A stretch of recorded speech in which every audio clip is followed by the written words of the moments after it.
Noom Mood Tracker App. The pros, the cons. Most people know Noom as a weight loss app, but the Noom Mood Tracker takes a different approach, focusing on emotional health and stress management.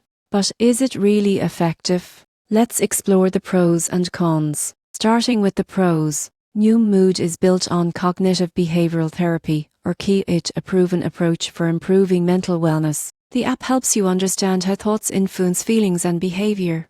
Each day, you complete short lessons, reflection prompts, and breathing exercises to improve emotional resilience. It's science-based, practical, and designed to fit into your daily routine. Most people get this wrong. They think mood tracking is just about recording feelings. But Noom helps you connect patterns, so you can see how habits, sleep, and stress affect your mood. The daily coaching feature also gives accountability, offering encouragement and guidance along the way. Now for the cons. The surprising truth is that Noom Mood doesn't provide therapy. It's educational, not clinical. Coaches are supportive, but not licensed therapists. The subscription cost can feel high compared to other mental health tools, and some users find the app's lessons repetitive over time. Additionally, progress depends heavily on personal commitment. You get out of it what you put in. In conclusion, the Noom Mood Tracker app is great for anyone looking to improve self-awareness, manage stress, and build better mental habits. It's like a digital wellness coach that helps you think differently about your emotions.